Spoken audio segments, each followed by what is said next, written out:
Habits a Mindset Hunter. Chasseur d'habitudes et d'état d'esprit. Cazador de hábitos y mentalidad. Un état d'esprit innovant pour une vie épanouie. Une émission de et avec Melika Badreddine. Bonjour les amis et bienvenue à ce podcast présent dans plus de 36 pays aujourd'hui. Grâce à vous les amis, grâce à votre soutien, vos étoiles et vos partages, c'est important pour nous. Continuez s'il vous plaît à nous soutenir. Je suis ravie aujourd'hui de vous retrouver pour parler des habitudes des artistes. Avez-vous envie d'adopter des routines d'artistes ? Avez-vous envie de vivre comme un artiste ou de tout simplement vous dire que vous avez envie d'être créatif comme un artiste et ce, en adoptant peut-être certains rituels, peut-être drôles, peut-être bizarres, peut-être marrants, je ne sais pas.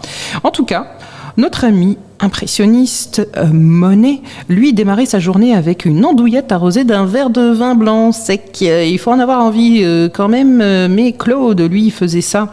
Cet homme de la lumière se levait avec le soleil vers 6h du matin et allait peindre un petit peu pour déjeuner vers 11h30. Et en tout cas, il commençait sa journée avec cette petite habitude. Alors, avez-vous envie d'adopter cette habitude-là ? Je ne sais pas. À vous de voir. Vous pouvez aussi vous autoriser la contemplation comme Balthus. Dans son chalet suisse, il vivait entouré de sa femme Setsuko et de ses chats. Il commençait tout le temps sa journée avec des séances de peinture, avec le même rituel.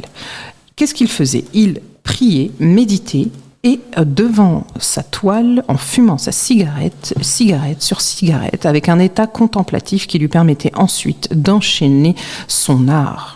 Vous pouvez également aussi choisir de vivre et d'adopter les rituels de Louise Bourgeois, qui, crayon à la main, contemplait les moutons et elle le faisait, elle, la nuit. En 1993, elle répondait au journaliste Douglas Maxwell que, en réalité, elle était insomniaque. Et une chose qu'elle faisait, c'était de fumer tout en jouant avec son crayon et en contemplant les moutons pour finir par faire des journaux à dessin.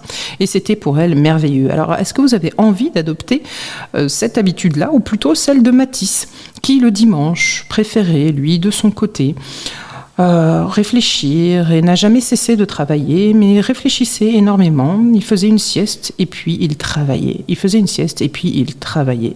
Alors les amis, quelle habitude allez-vous choisir ? Le bon plan de Melika. Eh bien les amis, si vous avez envie d'une bonne hygiène de vie, peut-être que ce serait la rigueur au quotidien de Miro que vous allez adopter. Et puis sa discipline de fer. Il faisait du sport d'abord. Et ensuite, il faisait de la boxe, il faisait de la gymnastique suédoise, de la course à pied, du yoga, de la natation. Il faisait tout ça. Et finalement, il peignait. Et tout ça le nourrissait énormément. Mais il faut dire que c'était beaucoup de rigueur quand même. Cette émission est maintenant terminée et comme dit Melika, fuck bullshit, love. Retrouvez l'ensemble des podcasts de Melika sur toutes les bonnes plateformes de streaming. Infos, actu, formation, coaching, ouvrages sur melikabadreddine.com.